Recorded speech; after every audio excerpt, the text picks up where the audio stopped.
Hello class, this is our second lecture video for linear inequalities and our fourth lecture video for ITMS 02.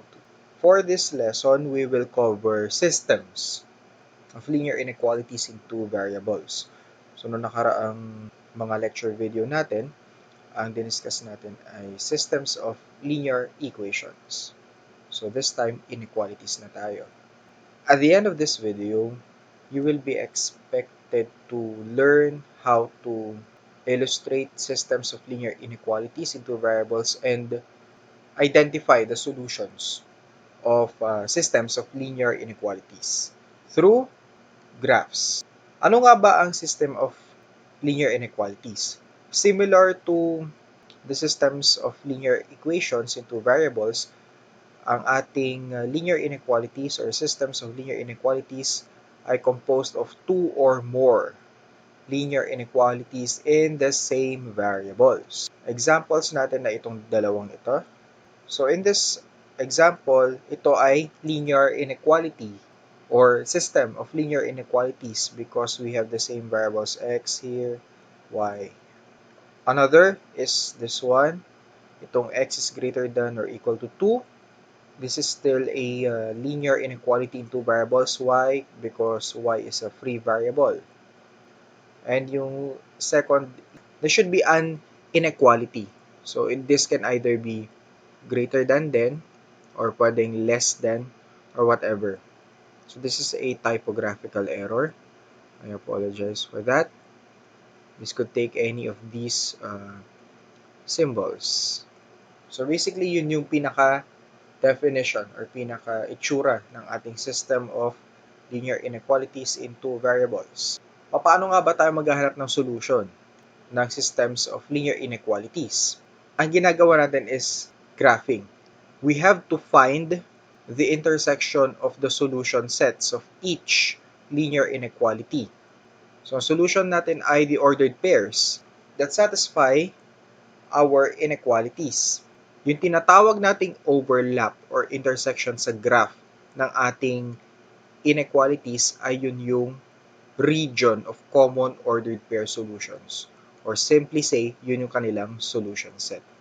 You will understand this if we go ahead dun sa ating examples. First example, we have this one. 3x plus 5y is less than negative 5 and another x plus y is greater than or equal to negative 3. Paano ba natin to i-identify or i-determine yung solution ng ating linear inequalities? If we have these two equations, two inequalities rather, following yung procedure natin sa last na video lesson natin, kung paano mag-graph ng ating inequalities, it is ideal for this solution or for this process to use one Cartesian plane or one coordinate system, katulad nito.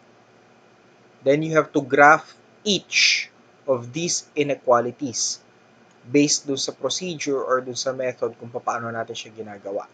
Una, grinaph natin itong 3x plus 5y is less than negative 5. Ito yung line na magre-represent sa kanya. This one, itong broken line na yan, the red ones. And yung ordered pair or yung solution set niya is represented by this shaded region right here, itong red na to.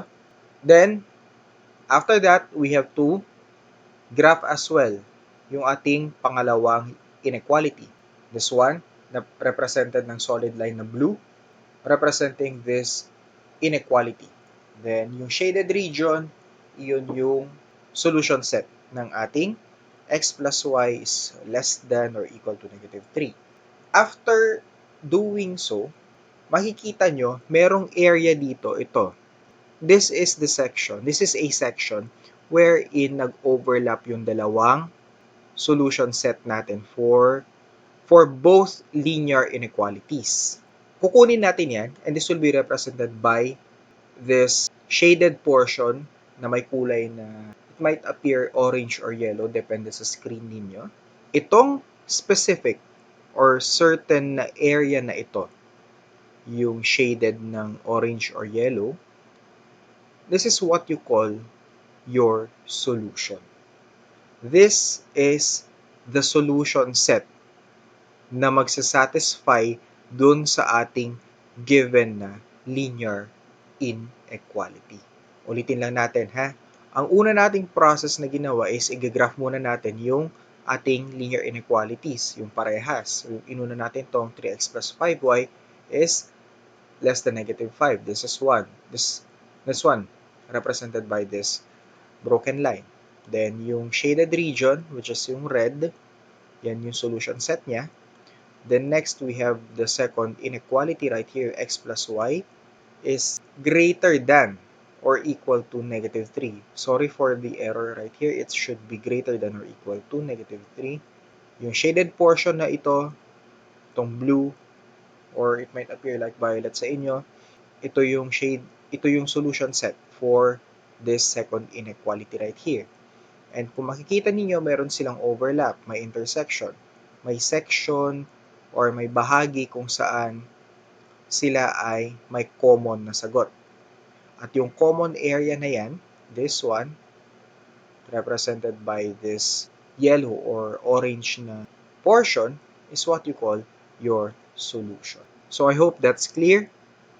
Kapag ka nag-plot kayo, pag plinot nyo yung sagot ng inequalities na to, tong system ng linear inequality na ito, ganito lang dapat ang magiging itsura. Ipapakita nyo lang kung saan sila mag-overlap. So in this case, this is your final answer. This will be the graph na dapat ipepresent nyo or ipapasa ninyo. Ganun lang siya kadali. You just have to remember how to graph yung ating mga linear inequality. For our second example, this is actually our last example. We have this linear inequality right here. Itong equal dito sa pangalawang inequality dito, this should be, if I'm not mistaken, siya ay greater than. Greater than dapat to. Pakipalitan na lang. We have these inequalities.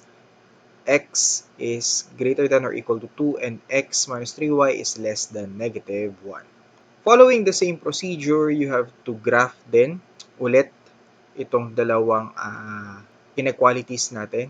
So, unahin na natin yung x is greater than or equal to 2, represented by this red solid line. And ang ordered pairs or solution set niya is represented by this shaded region na pula. Then, yung ating x minus 3y is greater than 1 is represented by this one. I apologize. This should be negative 1 pala. Typographical error. This graph right here, itong broken line na to, this blue one, ito yung graph na ating x minus 3y is greater than negative 1. And the solution set is represented by this region, shaded ng blue. And if you notice, ito yung kanilang point or region of intersection. This one. Ito. Meaning, dahil dito sila nag-intersect, from our previous understanding, yan yung magiging solution natin. Ito yung magiging solution natin, represented by this orange or yellow colored na region. Okay? Ganun lang kadali mag-identify ng solutions on systems of linear inequalities. Hindi na natin kailangang pagdaanan yung kagaya sa linear equations na algebraic method. Yung substitution, elimination. Graphing lang ang kailangan nating skill sa pag-identify na solution set ng ating systems of linear inequalities. And we're done. Ganun lang kaikli itong part na to, ng discussion na ito, since graphing lang naman ang involved na process. Huwag nyo lang kalilimutan kung paano yung proper way or method of graphing linear inequalities. For your activity, you have to visit your official learning management platform and see the attached activity and follow the instruction. Please stand by for the next batch of lecture videos. Thank you for watching.